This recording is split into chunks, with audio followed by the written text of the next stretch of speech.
Greetings and bienvenue, Midnight Crew. Thank you for returning to this broadcast, and welcome to new viewers joining us for the first time. If you like a video, then feel free to subscribe. Deep ocean is what I despise. Traveling across oceans most of my life. I've seen some shit. Or maybe imagined some shit. I dunno. It's all the same to me. To the best of my memory, most of my family lives in Rhode Island, on the east coast of these lovely states of America. An island off the coast of the state, called Block Island, which has given me plenty of spooks in my own time, but those stories are for another time altogether, is where we would vacation during the summer and winter. To get to the island, we always took a private boat my uncle owned and did upkeep on. So it was just us out there.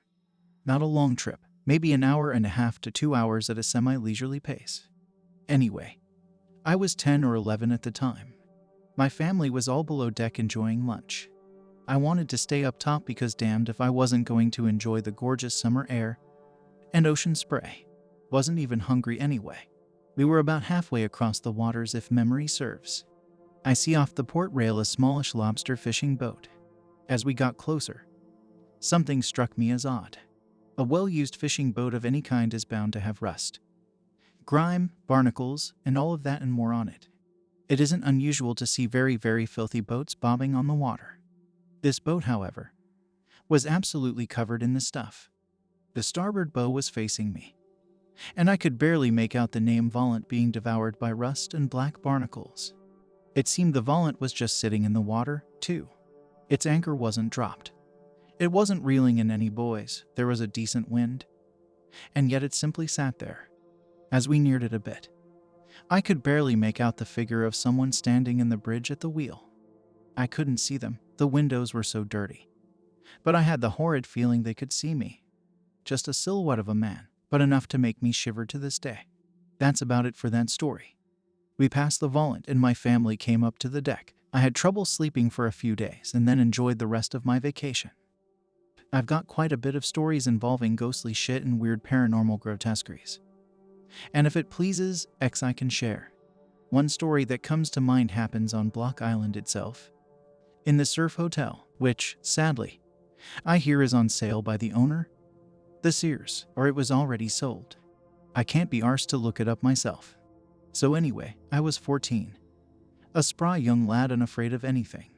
Me and my buddy Sho would explore any nook and cranny we could find.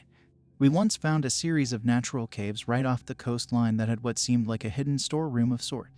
I remember there was a couch, a mini fridge with a box of bullet shells inside, and several unopened beer bottles. Strange stuff. And as a kid, the imagination went wild when discovering it. Hell, I still struggle to come up with a reasonable explanation for it. Every summer my family would stay at the Surf Hotel, and Sho's family would do the same.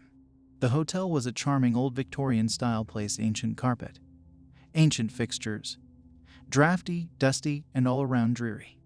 The owner's ideas of modern fixtures stopped at the 60s. This drove me nuts as a kid. Yet my folks insisted we stay there year after year. There were a ton of nooks and crannies to slip into, and many of them were connected. Sho and I made it our goal one year to map out the various interconnected pathways that clearly hadn't been touched by the cleaning staff in years. We couldn't finish it. Several times we lost our nerves in those pitch black, narrow passages and had to bail. Remember, I'm older than your average X-File, and convenient cell phones with illuminating lights were not a thing back then. Now, thinking back, it was stupid of us not to take a flashlight, but I never said I was smarter than the average X-File, did I? The point I'm trying to make is this: that hotel was old.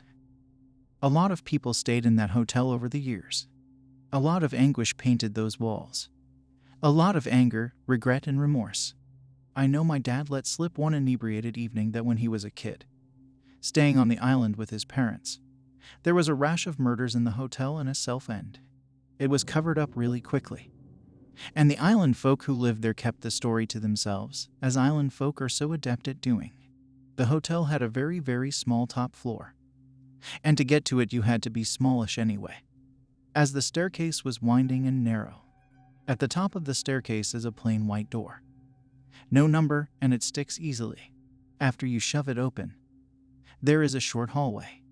A door on the left leads to a reading room, and the door straight ahead leads to a dingy bathroom. The toilet had been unused for decades, it seemed like, and there was only a flickering bulb that spread weak yellow light to illuminate the room. The reading room was built for only one person, and a short one at that. There was a love seat, a round coffee table, and a window that looked out on the ocean. The particular night in question, Sho and I are getting high upstairs. He's got a sketch pad and I'm reading a book. We had to bring our own light source as at the time there was no electricity running in the reading room. Strange that the bathroom had a light. However worthless it was.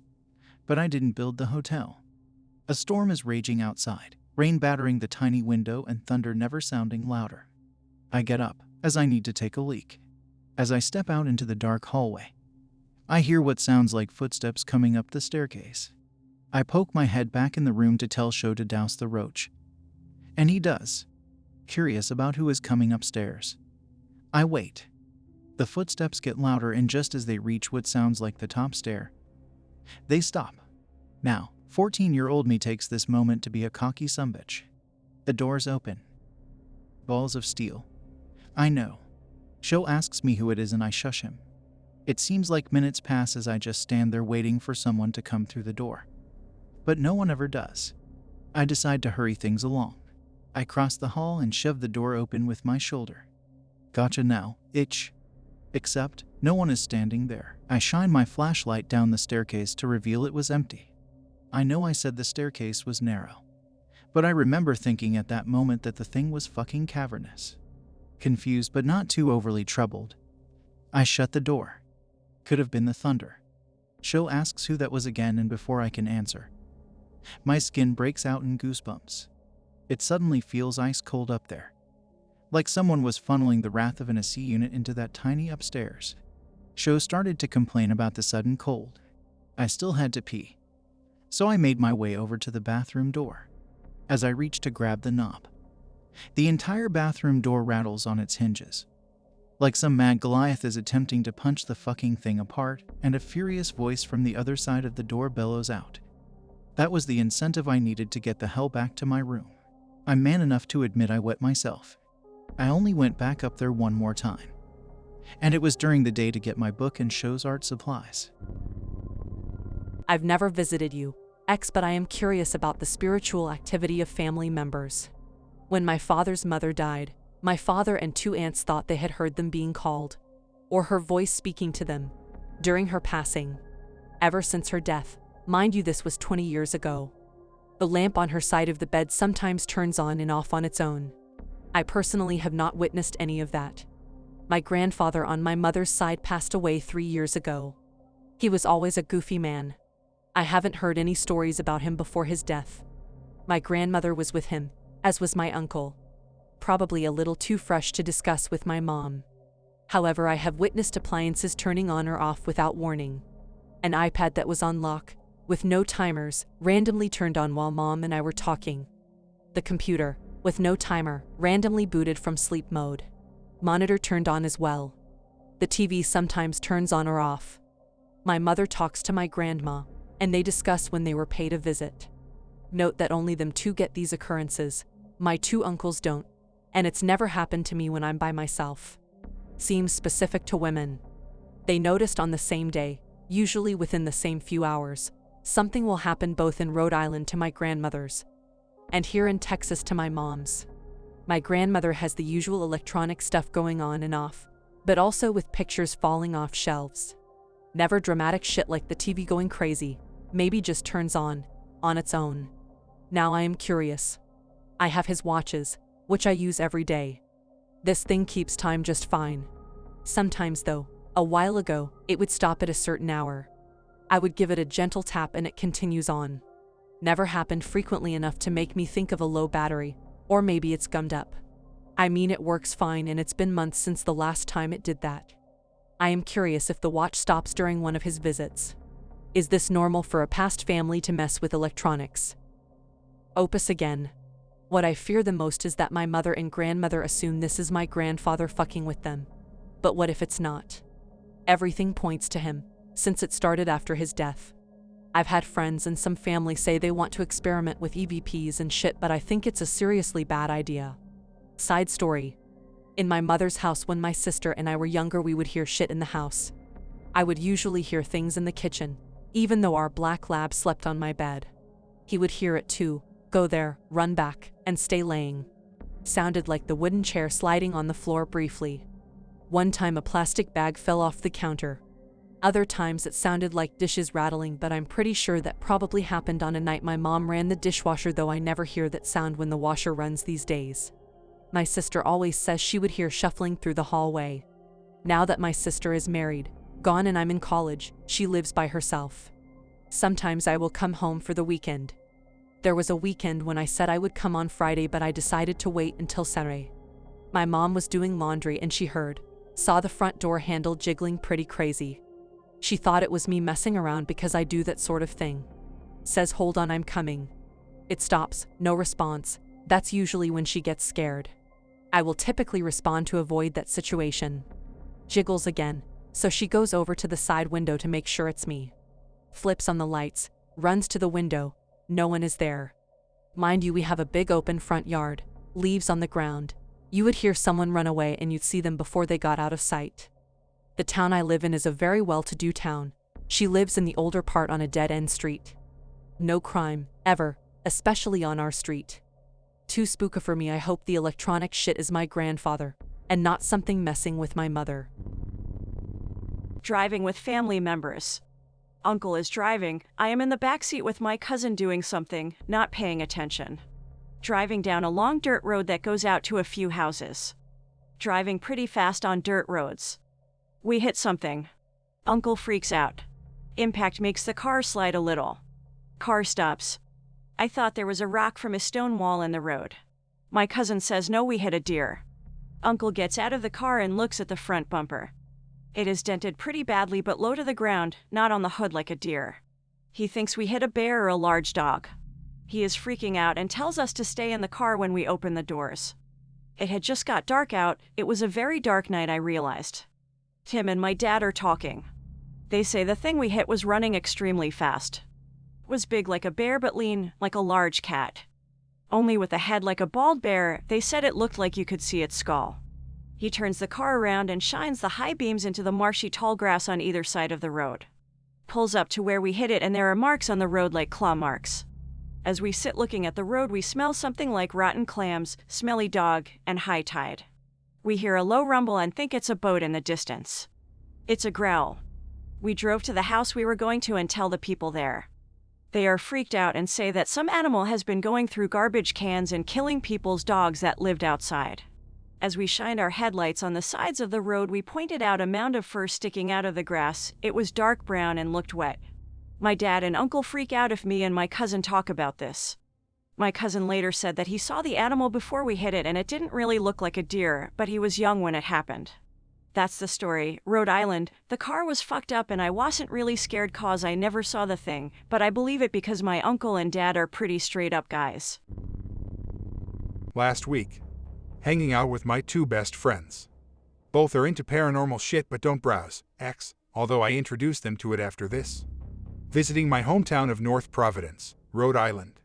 Mix of urban, suburban areas. We're walking around super late, like 12 to 2 a.m. Decided to hang out for a while at our old elementary school. Toss football around near the back. No lights whatsoever on this side. One of my friends starts talking about how much of it looked like an insane asylum. Padded doors and shit like that. I'm a friend, so I'm looking for any excuse to get out of it, so I walk up to this random shipping crate and try to climb it. As soon as I get near it, I instantly get hit with a stench similar to decomposition. Tell friends, they come over and one of them starts gagging. All agree to just go hang out on the playground at the front. Both of my friends take pisses, one of them pisses down the slide. All the while we converse, joke about the insane asylum thing. Start fake talking to Ghost Bro. My friends finish pissing and now suddenly I do too, so I take the comedic approach and whip out my wang at the top of the slide. Hear a door slam in the direction of the school. Nope. Zip up and ask my friends if they just heard that, and they say no. Start talking about if there's a ghost on the playground. One of my friends say I don't want to hang out with no creepy, insane asylum ghost. The instant he insults the ghost bro, the street light that's right next to the playground. The playground is also right next to the school parking lot shuts out. We all fucking dip. A lot more creepy shit, mostly involving street lights, happened that night if anyone wants to hear them. Creeped out but was fascinated, so we kept walking. Noticed street lights start flickering as we walk past, but only in the area around the school. As we walk towards one in particular, it starts getting dimmer. It completely shuts out by the time we're like 5 feet away. We walk under it and it just goes from like 0 to 100 and becomes blindingly bright. Like nothing I've ever seen before. We all book it as fast as we can because fuck that. We wonder if the spirit bound itself to my necklace or some shit like that. It a weird feeling of power and fright at the same time. To test our theory, I give my necklace to my friend since he was leaving the next day while I was staying for a while. I haven't really heard from him since. I'll have to ask him about it soon. B15. Me, my friend, and my younger brother are always exploring. Forests, abandoned buildings, pretty much anything we deem cool. Northern Rhode Island near the Blackstone, cool abandoned mills and old structures to find, and an overall cool environment. Find this strange area one day. Very swampy area, mainly just a series of rivers and ponds. Small bridge of land leading onto a small island. Technically it would be a peninsula because of the land bridge, but it was pretty much an island. The land bridge is usually non-existent 99% of the year, because of flooding. We were extremely lucky to now have a path to this island. We cross onto the island and quickly notice a shitload of old and rusted keep out and waste area ahead signs. We continue anyway. It's mainly just empty land, but we start to see a bunch of old rusted vintage cars and refrigerators. Pretty weird considering it was an island. As we continue, we find a lake in the middle of the island. This is where it starts to get fishy. Directly in front of us, on the other side of the lake, is an empty train cart, and around it is mainly forests. To the left of the lake is also mainly woods, but a small area cut out on the shore with a folding chair and fishing pole set up. To our right was a small makeshift hut, a fireplace, dirty blankets, and a stack of wood. Investigate the hut, not too weirded out by it, figure it was probably just a homeless guy who lives there. Leave $5 and a note that says good luck on the stack of wood. Poke around more towards the right side of the lake, not much to see. Go towards the left of the lake, with the folding chair. Don't see much else except huge rusted machinery and some somewhat recent looking trash. Start heading towards the train. Reach the entrance of a clearing. My friend stops me before I advance. Dude, look at that. Huge fucking tree with 30 to 40 feet tree branches propped up on it, making a sort of uncovered teepee. Looked like a ritual structure of some sort. Bed of bricks beneath them. Fireplace, clothesline, empty bottles. Strange object covered in a tarp. About the size of a human. We size up the situation and notice how the tree branches were cleanly cut. It would take multiple people, a lot of time, and tools to cut and prop all those branches. Overall just seemed sketchy as fuck. Should we just get out of here? Talk for a minute or two about what we should do. Friend says he hears something coming from the other side of the structure. I don't hear it, but we retreat away anyway. Watch the area from further away, kneeling down, argue about what we should do for like 5 minutes. Hear an unmistakably angry female voice from the area with the structure. Fuck this shit. JPG. Book it for the land bridge. Hear chainsaw revving up. Keep running. We've never gone back and honestly don't know if we ever should. I live in Massachusetts and have been to the Bridgewater Triangle once before while driving through on a road trip. Here's my experience. Boom. About 2 years ago, 18 at the time. On a road trip with 2 of my longtime friends, going down to Rhode Island for some con. Can't remember. Go through Rain M on our way there. It's late at this point, so we decided to phone my friend's aunt and uncle that live down there and sleep there for the night. We get to my friend's family's place. Very nice people. They set us up in the guest room. It's around 11:30 p.m. as we settle in. Been there for about half hour. We shoot the shit and hang out before we start to doze off. The con is tomorrow afternoon, so we want to get some rest before we hit the road early in the morning. I get up around 2 a.m. I'm an insomniac, so this isn't unusual. Wasn't really an X-File back then, so I wasn't aware we were in the Bridgewater Triangle. Step outside for a smoke before I try to get some sleep again. Just about finished with my cig when I look up in the sky. Hovering a couple 100 feet in the air is this really weird aircraft. Triangular shape, 3 static lights, 1 at each vertex. No noise, but almost kind of a shift in atmosphere. A couple of minutes go by and I'm just out on the front porch watching this sky triangle. when all of the sudden it just shoots upwards into the sky in a blink of an eye. Frozen with fear and disbelief. Go back inside and head straight to bed, but I don't end up sleeping. Don't talk about it. Friends would just try to call bullshit. Haven't told anyone about it since because I don't feel like anyone would believe me. Ramsdale Road, Rhode Island is famous for being incredibly haunted. I've posted about this experience on this board so many times, but it is an interesting one nonetheless. B14. My mother was a volunteer in the Foster Fire Department, and she and her firefighter buddy decided they would take me to this spot where a mill burned down. We hike a short walk past a cemetery and down a trail into the woods. Obviously we go at night for maximum spook factor. My mom's buddy carries a walkie-talkie and it keeps making a bunch of static noises every so often. Get to the spot where the foundation and whatever is left of the mill is. Being a child with no experience yet, I obviously don't believe anything and go into this with low expectations. Actually start seeing things. Not really things I could explain, as I tried to chalk it off as car headlights or fireflies, but the way they sat and how close you could see them threw me off. Orbs, actual orange orbs that would zoom away when looked at. I've seen fireflies before and they do not look like this. Too far in the woods for this to be lights from traffic or anything. I could see the exact spotlight of the orb would be emitted from, if that makes sense, like it would be floating over a rock across the river or behind me when I turn around. These were not far off lights, and this continued the entire time I was there. Go to leave, and as we are leaving I feel sick. Begin to drive off and have to ask Mom to pull over. Vomit hard. I feel fine after. A lot of New England has tons of mills. Hired to do an inspection of a mill by the city to see if it could be salvaged and possibly converted into something else. Most of these places are in awful condition. Floorboards soaked up all sorts of flammable chemicals. Asbestos. A lot of products in these textile mills were made with asbestos, actually, shitty working conditions. Industrial Revolution level of safety, basically. Just no more old dangerous textile machines. These fucking machines used to scalp kids, they were dangerous as fuck. Made specifically to be easy to operate for kids, but they could easily crush you if you got caught in them. There was one mill that gave me the heebie-jeebies, just made you nervous to be in. Ceilings are tall and you can see dust particles in the sunbeams coming through the window. Only comforting thing about that place. Reminded me of my childhood home, the sunbeams and dust particles in the morning. I'm finishing things up, probably won't be there very long. As I'm on my way out I felt instantly sick.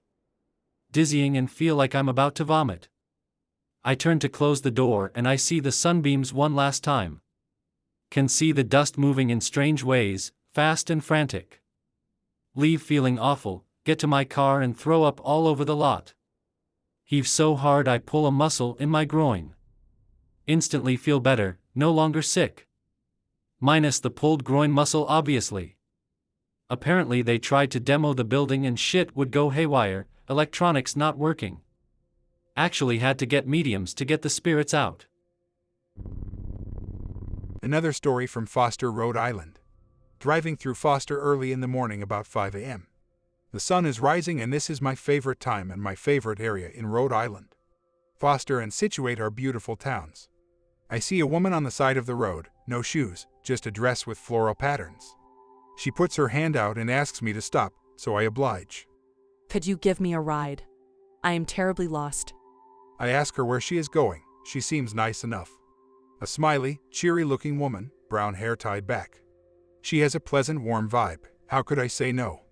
She is very pale, looks like she doesn't get much sun. Can you please take me to Tucker Hollow? I will walk from there.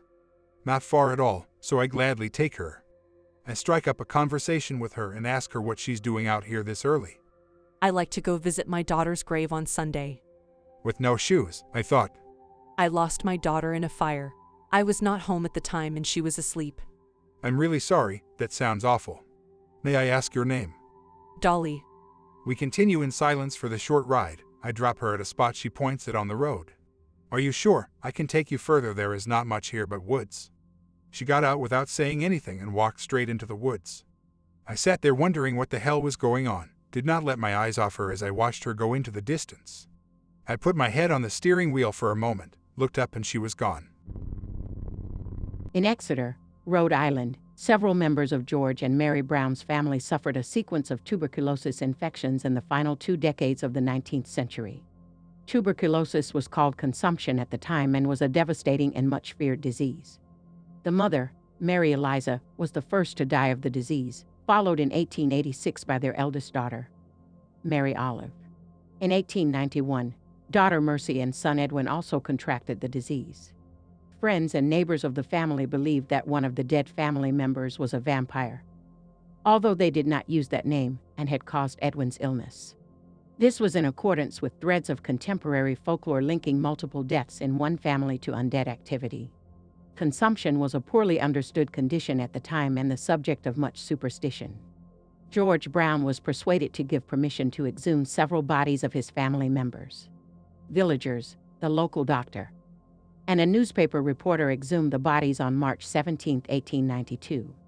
The bodies of both Mary and Mary Olive exhibited the expected level of decomposition, so they were thought not to be the cause. However, the corpse of a daughter, Mercy, exhibited almost no decomposition. She still had blood in the heart. This was taken as a sign that the young woman was undead and the agent of young Edwin's condition. Her lack of decomposition was more likely due to her body being stored in freezer-like conditions in an above-ground crypt during the 2 months following her death. As superstition dictated, Mercy's heart and liver were burned, and the ashes were mixed with water to create a tonic and was given to the sick Edwin to drink, as an effort to resolve his illness and stop the influence of the undead. The young man died 2 months later. What remained of Mercy's body was buried in the cemetery of the Baptist Church in Exeter after being desecrated. Okay, X. So let me say a few things up front. Rhode Island friend here, 35 currently, and rarely visit 4chan anymore, but recently I've been obsessing about some of the weird shit that's happened to me over the course of my life. So I figured, fuck it. Why not share it with you guys? Maybe you'll know something I don't or be able to explain just what happened. I dunno. I think I just want to know if someone else has seen or dealt with this shit. I have other stories, but this one in particular has always stuck with me the most, and honestly, if my friend wasn't there with me, I would have thought I had exaggerated this shit. So enough horse shit, let's do this X. So me and my friend, let's call him Jay, decide after a big meal that we should go for a walk. Mind you, it's 10 p.m. in Coventry, Rhode Island, so the only shit around is woods. So we decide in our infinite wisdom to say fuck it, there's this trail near my house that heads through this weird little part of the forest.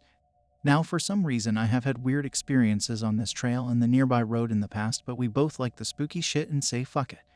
This was a mistake. We grabbed this huge ass light. One of those chunky boys that take those gigantic D cells. Those lantern lights that just light up the night, cause even though we enjoy spooks, we also know there are coyotes and shit in the area. So there we are walking and talking like normal, and then we reach a point where I take my eyes off my friend and look at the trail ahead. That's when I see 2 blue orbs sitting in the middle of the trail. I'm shit at distances, so I couldn't tell you exactly how far they were ahead of us. Now before you jump to conclusions, I've been over this a million times in my head trying to rationalize this to myself. They weren't far off lead lights because 1, this is a trail literally to nowhere in a part of the town that barely anyone even knows about. And they didn't have that look either way. I know what an LED light looks like. There weren't eyes because they didn't reflect back at us. You know that shine a nocturnal animal gives off when you shine something at it. Yeah, none of that. Finally, the thing that shook me was the fact that when Jay caught it in the light of that bright-ass lantern, nothing but the orbs showed up. No limbs, no paws, nothing. I'm no coward. Mind you, I'm no badass either, but at that point in my life I had been in plenty of dangerous situations and can usually at least give off the impression of control. I don't tend to panic easily, I can handle my emotions.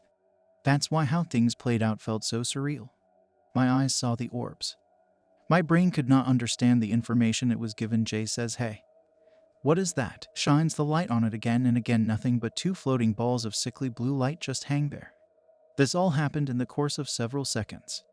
The next thing I know, I'm running in the opposite direction and all I can hear is my own breathing and the sound of air whooshing by my ears. I look back and those orbs are zigzagging through the trees like goddamned race cars, and I go into maximum overdrive.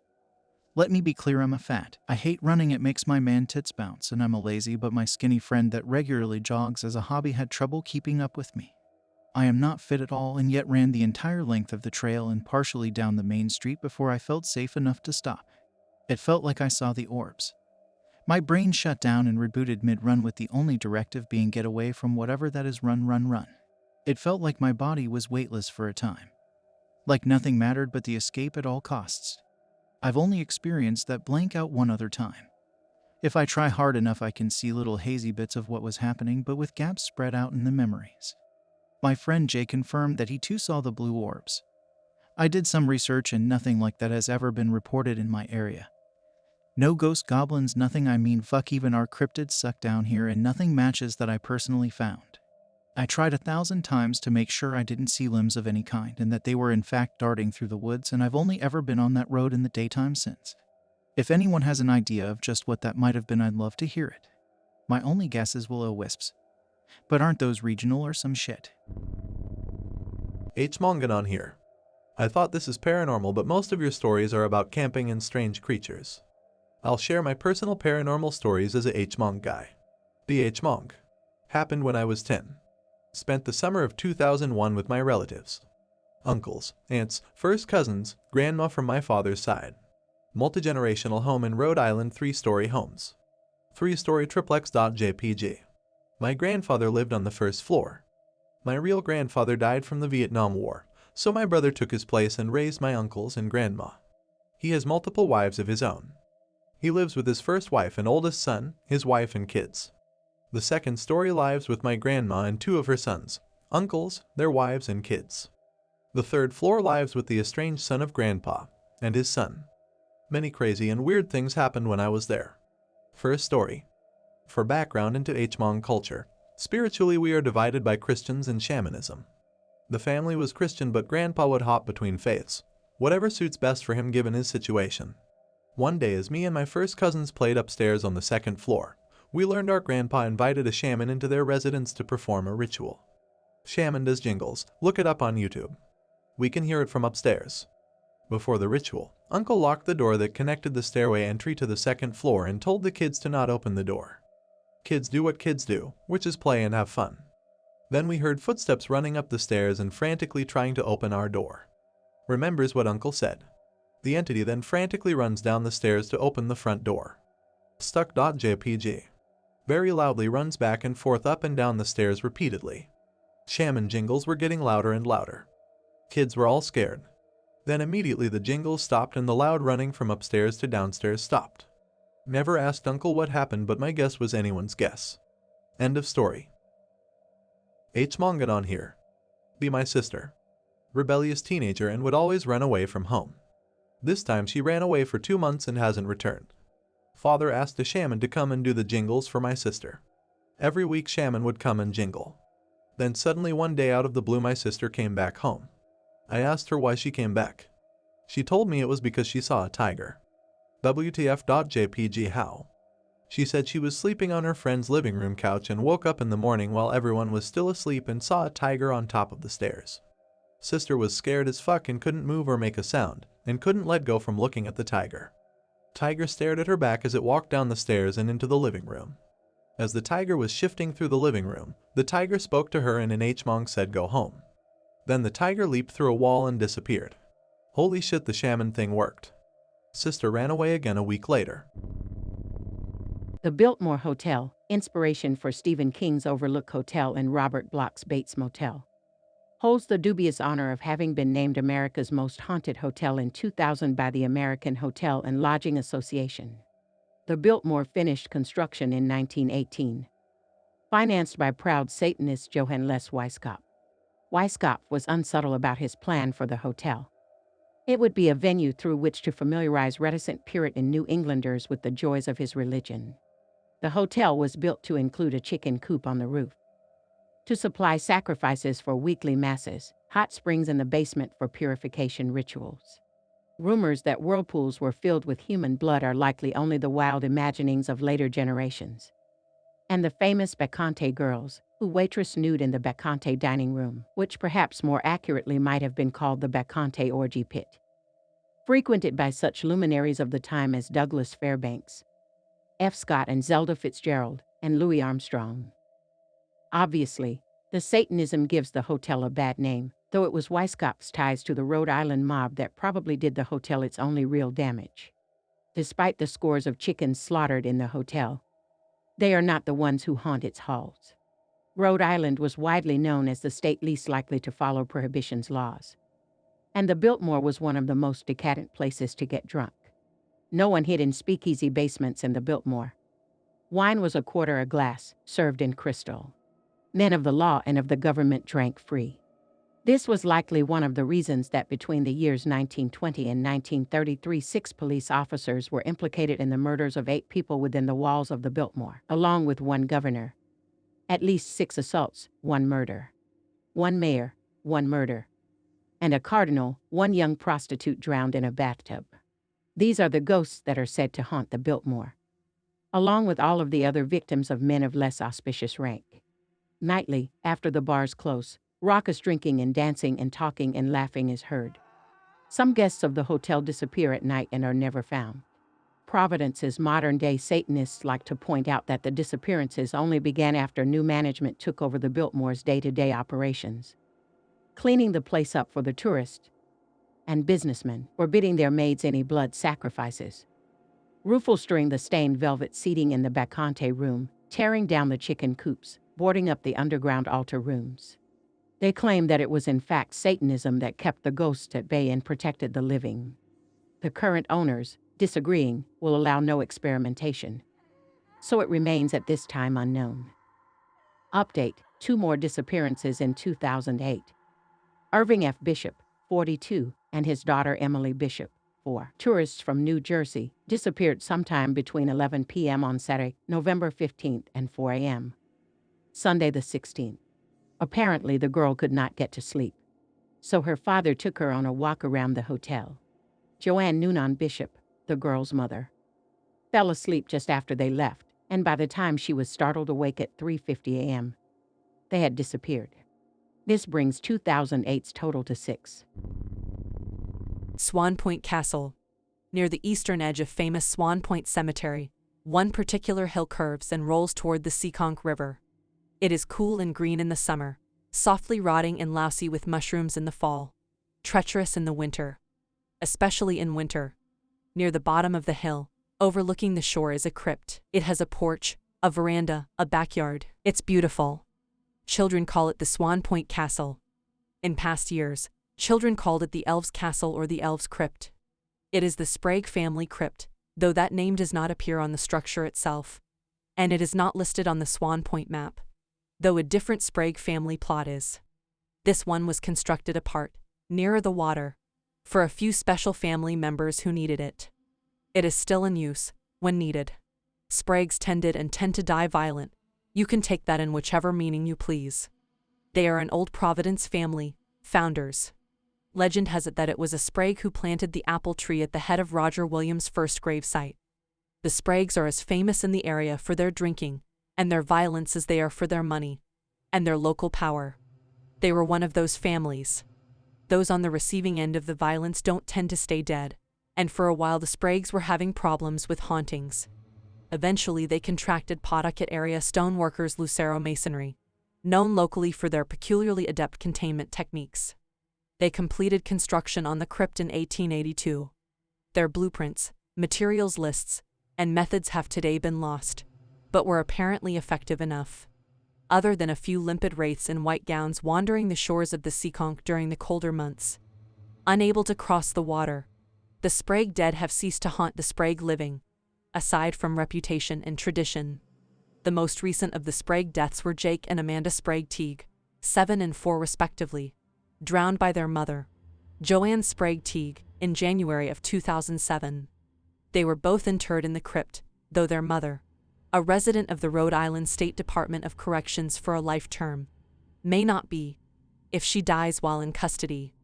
Her family is currently involved in a suit to allow it, when the time comes. Shadow House. Shadow people are, in the paranormal community's dictionary, entities that were never human. They are humanoid shapes with no mouth, no. There is a common shape called the Hat Man which sports a fedora which, like traditional ghosts, tend to drop through floors and slide through walls. They are quiet, made of black smoke or black mist, and incite feelings of dread in witnesses. They often stare at the floor. I have been unable to find reference to shadow people dated earlier than 1932. 251 Cedar Point Avenue is, as far as I can tell, the location of the first ever shadow people sighting. John Fraser, his wife Marie, and 3 daughters 11 to 16 moved out of the house in June of 1934. Though no public mention was made of it at the time, Marie's diary was bought at a garage sale in 1988, wherein was made extensive documentation of her and the family's sightings of the shadow people. This diary indicated that it was in fact the shadow people which caused them to leave the house into which they had moved a mere 19 months previously. I do not know what they are, Marie Fraser wrote on October 10, 1935, only that they are not of this earth. They do not think as such, and they wish us harm. She went on in that entry and later ones to hypothesize that these things could not actually cause them this harm. They could not act at all, in addition to being unable to think as such, but they did, indeed, vehemently wish the Frasers ill. Apparently this was enough for Marie. Her last entry from inside 251 Cedar Point Avenue ended with, "Perhaps it was only my own black projections. But either way, I know that as of tomorrow, I will be free of them. I do not care whether they stay or go in this house. I do not care to whom they will belong next. I care only that we are free." An interesting turn of phrase, to whom they will belong next, and one which has popped up in conjunction with the house more than once.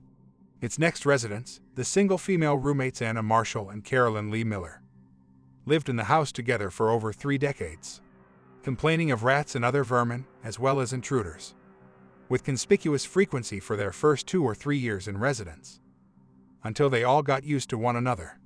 After Carolyn died in 1979, Anna, who had mortgaged the house to meet medical payments for her friend, could not meet the payments. She refused to leave, however, claiming that she had to stay because they're mine. She was forcibly removed in 1980 and died, perhaps of self-end, in a state-run nursing home 38 days later. By this time, of course, reports of shadow people had spread throughout America and the world. They are widely cited by organizations such as the North American Center for Paranormal Study as one of the 3 major types of haunting activity, though none of these organizations even cited 251 Cedar Point Avenue as a site of activity, much less the origin, or nexus. Since the early 1980s, 251 Cedar Point has passed through 4 different owners. The third of those 4, Esther Hartfried, who claimed to be a descendant of Maggie and Katie Fox, though why she believed that claiming to be related to spiritualist hoaxers would be a boon, one must wonder, attempted to set the house up as a haunted tourist attraction. She was later found suffocated on the living room floor. The current owner, Kyle McNone, who is renovating the building in order to rent it, would not comment for this article. The Wyatt Schoolhouse, 132 Arlington Avenue. When local Rhode Islanders refer these days to the Wyatt Schoolhouse, it is as the Wyatt Schoolhouse. Rather than the Wyatt Schoolhouse, 132 Arlington has been a private residence since the turn of the century and was converted to apartments in the early 1980s, along with so many other lovely old Victorian buildings during the so-called Renaissance of the East Side. The Wyatt School remained in active operation through almost 1900, hobbled though it was by the appearances of the doppelganger of Emily Saggi. Emily Saggi was a teacher at the Wyatt School from 1840 to 79. Between 1845 to 46, her doppelganger appeared 4 separate times. The first time Emily's doppelganger appeared was in May of 1945. Emily was outside of the schoolhouse chatting with a gardener, while a piano teacher was inside her classroom for her students' music hour. Emily was helping pull weeds. She remained, throughout the appearance, in full sight of all 12 of her students plus the piano instructor. About 20 minutes into the music hour, the doppelganger appeared in Emily's chair, behind her desk. It sat, staring, motionless and serene, for roughly 5 minutes. Multiple children attempted to attract its attention through shouting and waving of hands. It did not notice them. A few braver children tried to touch it, but the air around it was somehow thick and impermeable. One girl stepped behind the desk and tried to walk in front of it, somehow bypassing the thicker air that the other children had been unable to penetrate, and walked directly through the apparition. Emily, outside, had been contacted during this time and was on her way back into the building. The apparition was gone by the time she arrived. The girl died 2 years later, but of a presumably unrelated strangulation by unknown parties. The second and third appearances of the doppelganger appeared also in Emily's classroom at the Wyatt school.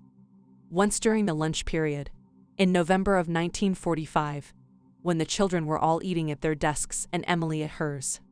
The doppelganger appeared roughly 5 feet to her right, sitting in an invisible chair and eating an invisible sandwich alongside her, following her movements exactly.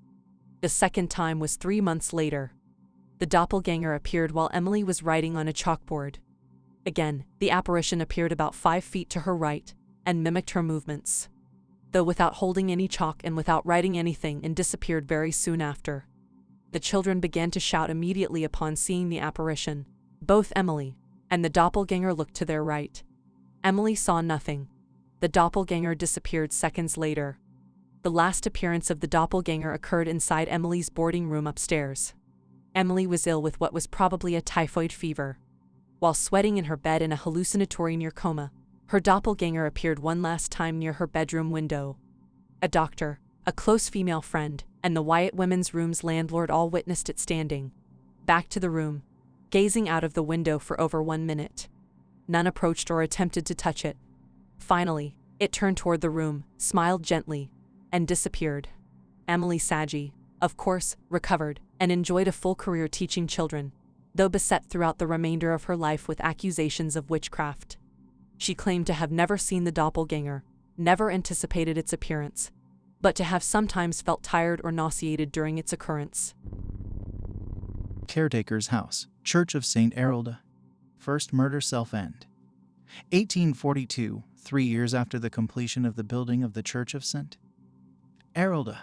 It should be noted that the original caretaker's shack is not the one pictured here, completion of which was not until 1912. The original shack was a wooden, squared-off, 2-room building thrown together in servant style of the time. The pictured shack was built in 1912 to be a miniature of the church itself. The church was added onto in the mid-1950s and now has many growths and appendages that the shack does not. The first deaths in the original shack were those of widower John Hayes and his 12-year-old daughter, Constance. Constance was bludgeoned to death with a length of red oak firewood. John Hayes hung himself in the same room in which her astoundingly bloodied body was found. Records are nearly non-existent, and church records of the time politely suggest that John likely hung himself in horror after he arrived home and saw her pulped body.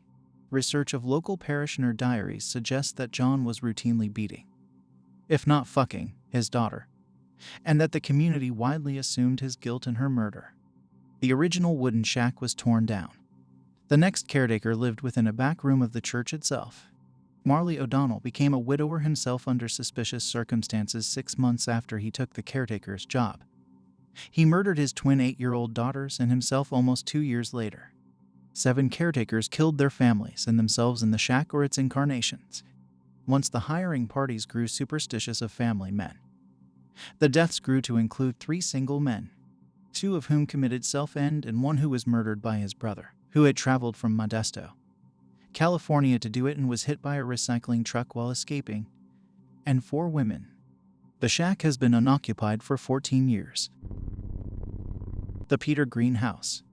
The Peter Green House was built in 1869, and its historians claim it was a doomed enterprise from the start. Peter Green himself was ill by the time construction was begun, and would not live to see its completion. He was 68 years old and building the house for his new young bride, Doris Marie Me Green.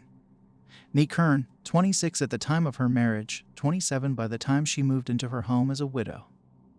Doris claimed from the very beginning that Peter haunted his house, though never malevolently. She saw him often standing in the parlor, looking silently out of the front windows, or sitting in one of the chairs near the parlor's fireplace. John, the son born just after Peter's death, also saw his father in the parlor, and further claimed that his father had intervened to help him on more than one occasion, once at the age of 4 to command him away from a hole in the backyard where he was playing, and in which a rabid raccoon was later discovered. Again at the age of 12 he appeared to convince John not to climb a tree from which another boy fell 2 weeks later due to a rotten limb, breaking both legs, and at the age of 32 Peter appeared to John in California where John, now a newspaper journalist, was away on business, to let him know that his mother was dying. This was the only time he ever appeared away from the house. After Doris's death, John sold the house to Brown University, where they used it for the housing of faculty and visitors for the next 80 years or so. Residents reported footsteps, cold drafts, the opening and closing of doors and drawers, whispered voices, and other assorted phenomena. These were ascribed to both John and Doris, as well as the occasional additional resident who happened to pass away within its walls. These extra deaths were not excessive, nor were they violent. The house itself has never been accused of evil, only of an odd absorption rate. Evidence suggests that every single human to have died in or near the house has remained there, including one professor of neuroscience who died of a massive stroke in 1981 in a classroom in a building next door, and a German shepherd named Sadie who belonged to a resident postdoctoral student and was hit by a car in front of the house in 1966. Near the end of the 20th century, the house had become so crowded, and so famous for it, that rooms became difficult to rent. There was nearly a spot in the house where some unexplained phenomena had not been reported, though, obviously, much of that must have been due to a bandwagon sort of effect. If one stayed in the house and didn't see a ghost, then one would feel left out and need to make up a story. By 2007, the house had become so unprofitable that Brown was unable to even sell it. Finally, in an act of desperation, they decided to move the house to a new location, hoping that this might dislodge the old ghosts, or confuse them, or at least leave them behind. The gambit failed. Each and every ghost, Doris, Peter, Sadie, and all the rest, still reside noisily and cheerfully within the Peter Green house. The house has been converted into classrooms and conference rooms, where manifestations and disturbances are still regularly reported to not much fanfare or interest at all. The Shack. Work lab and torture chamber for one of Rhode Island's most famous serial killers, Theodore Ramon Marsden. Uncle Ted killed at least 19 boys between the ages of 9 and 17 between 1992 and 2000, when he turned himself in to police. Neighbors in the area have famously been compared to those Germans living outside of concentration camps for their baffled and genuine-seeming reports to police that they had no idea what was going on, despite what everyone interviewed later admitted to be a penetrating smell of just death. Leonora Holbrook, 64, neighbor, around the site, along with pounding and screaming that could be heard for many blocks. Uncle Ted turned himself in to police in May of 2000. The police, at the time, had no leads and no suspects. Uncle Ted walked into the Washington Street police station carrying a curved claw hammer encrusted in dried body fluids and calmly asked to be put to death. The most oft-repeated line from his confession is actually a misquote. He did not say that, "They're coming back," but instead, "They've come back." Screams, knocking, and smell from within the shack are thought to be constant, but in reality only manifest themselves whenever a witness is present within hearing or smelling distance. Mechanical recording devices do not trigger the smells or sounds. Riverside, Charles Loof Carousel. The Charles Loof Carousel, also known as Crescent Park Carousel, is over 100 years old and it once had an amusement park and a ballroom. Now all that is left is the carousel because in the 1960s the ballroom burned to the ground. It has been said that people were burned to death in this fire. An employee reports when she opens up in the morning, sometimes the music turns on without anyone else being there and the lights flicker. They also report seeing women in bell-hooped skirts walking around down near the water. There also used to be train tracks where now there is the bike path. At night you can hear the trains and see lights flashing wildly. Not only has all of this happened in the past in this small town, but at the Crescent Park beach a man murdered his wife in 1989 and buried her in the sand. Whenever you go to sit near where he had buried her, you get a feeling of anger and you feel like you're freezing up because of a cold that hits you.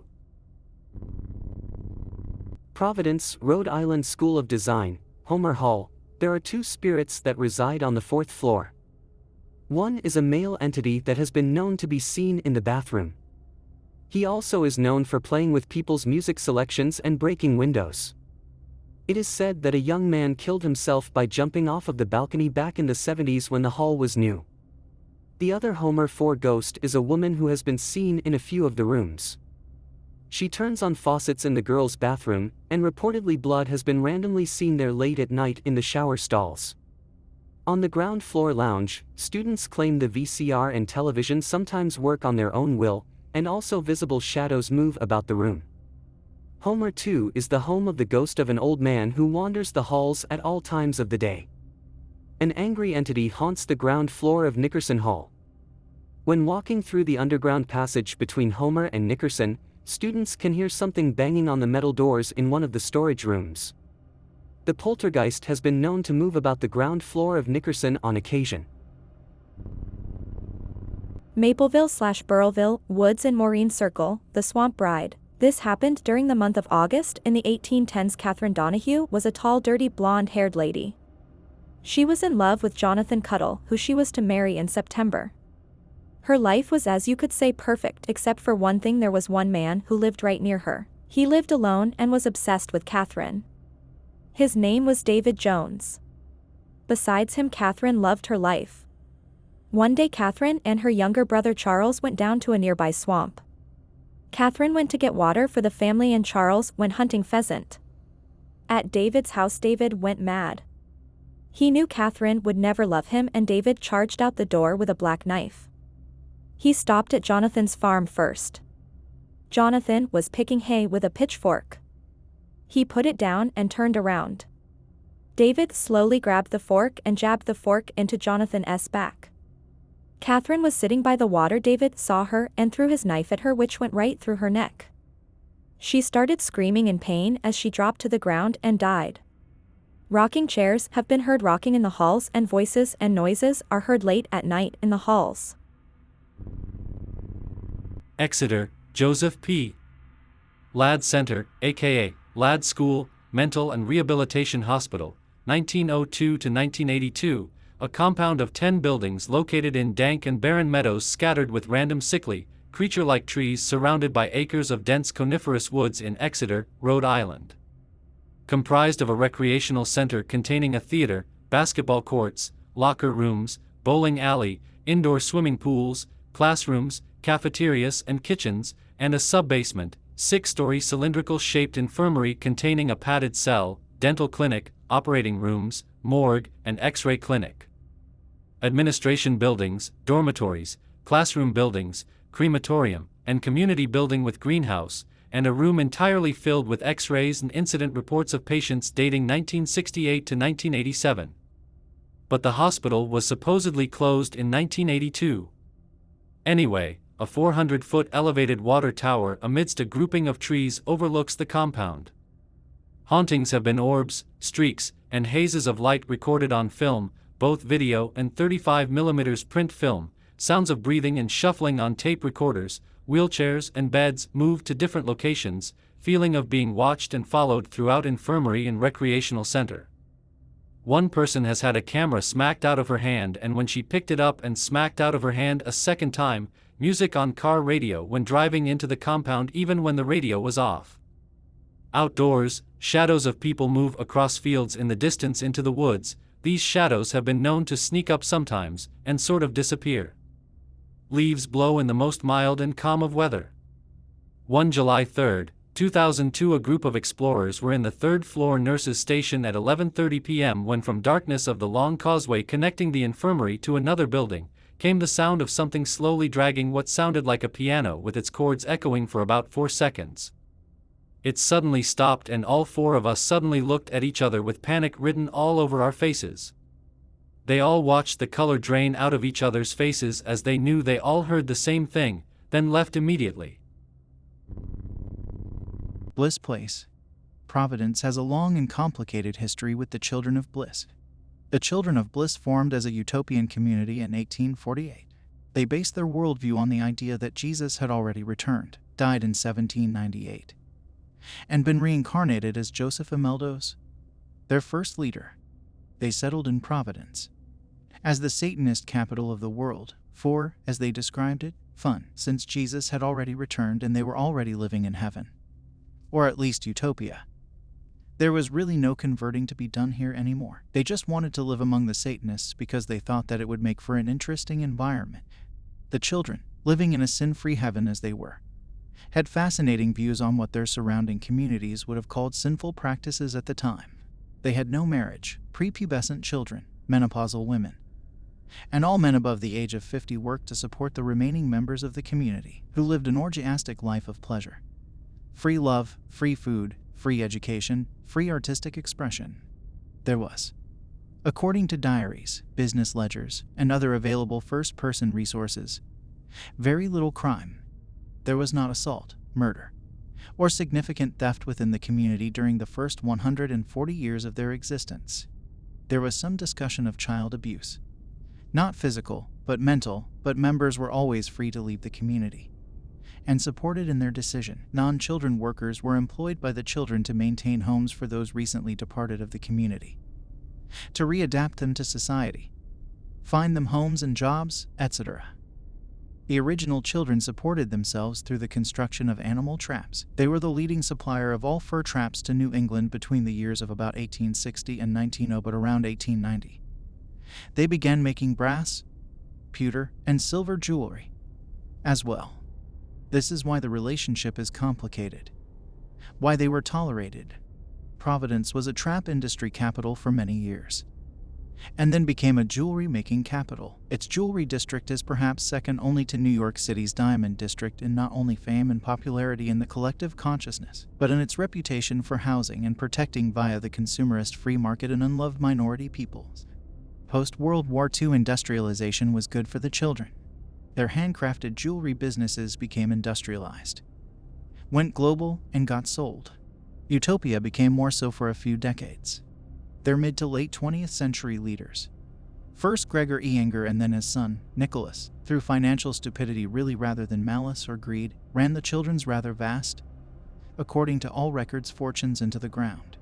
As the money dwindled, so did the fun, and so did the acolytes. By the 1980s, there were less than 100 remaining children of Bliss, all living together in one dormitory-type building in the warehouse district. There had been 6 child abuse trials between 1972 and 1988. Enough time and money had passed that the surrounding community was no longer as willing to overlook their eccentricities. On July 12, 1998, just after 5 p.m., an unmasked gunman walked into the Bliss Place building with 2 9mm firearms, 2 12-gauge shotguns, and 99 improvised explosive devices, a hammer, and almost 600 rounds of ammunition. 42 people were killed, 29 more were injured. It was the largest single firearm-based killing during peacetime in America. The gunman disappeared. None of the survivors recognized him. There was no note, no known motive, no clues. Phantom gunshots are heard every July 12th. Around dusk, since the shooting. Nightly at dusk, passers-by claim to see faces looking out of the windows. The building has been unoccupied since the shooting. My girlfriend's house was in Warwick, Rhode Island. It was an old farmhouse back before Warwick was even Warwick, and it was called Shawomet.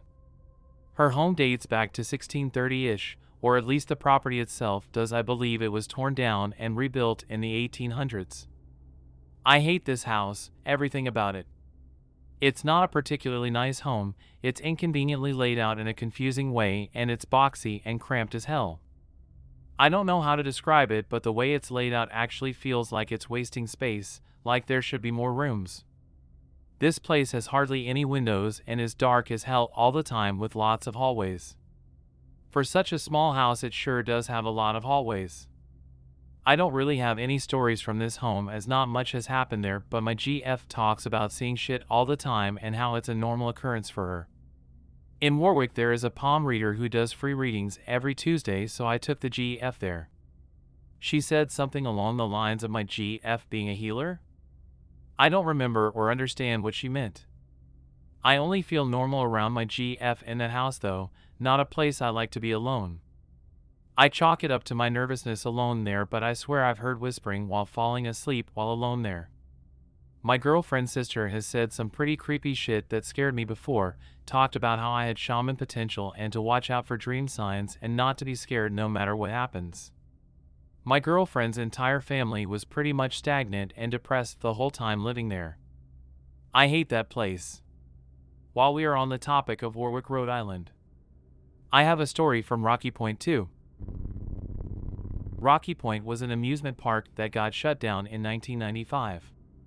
It's sat along Narragansett Bay, so this place is still a popular fishing spot and still open to the public. There is not much here anymore except some old ski lifts and foundations. Me and GF going to Rocky Point to walk along the beach and maybe sit and eat lunch on the cliffs. Middle of day, maybe 1 p.m. Joggers and cyclists, people walking their dog. It's probably my fave place to fish. Me and my girlfriend are sitting on the cliff overlooking a bike path and the ocean. It's like our private spot kinda, not many come up there. All of a sudden behind us we both hear a little girl sobbing. Turn around, and there is a 5-year-old girl. She's wearing a white dress and black shoes with buckles. Have you seen my daddy? Where's the last place you saw him? She pointed directly ahead of us to the ledge that went down onto the beach into the bay. He took me down there and I fell asleep and he was gone. We ask for her name. Maggie. We tell her to sit tight, stay here with my GF, and I'll go look for him. Walk around the park for maybe 30 minutes asking anyone if they lost a daughter named Maggie. All of a sudden my girlfriend ran up to me. She took off. I don't know where she wandered off to. Scold her for taking her eyes off here, but she insists. She was here, then she was gone. I have a friend in the Navy I talk to often, message him that night about what happened. He used to fish here a lot. Cooked a mean scup taco. Tells me about Maggie Sheffield, the girl whose father bashed her skull in over the ledge on the beach in 1893. There's a long wooded trail with a cement path that leads to the park itself from the parking lot. My Navy buddy says he's seen her in the woods over there a few times after fishing till the sunset. Lovecraft will get his own video in the future. I hope that you enjoyed tonight's broadcast. If you enjoyed tonight's story, then please subscribe to the channel as more green texts will appear daily. A new broadcast will appear when the clock strikes midnight Central Time.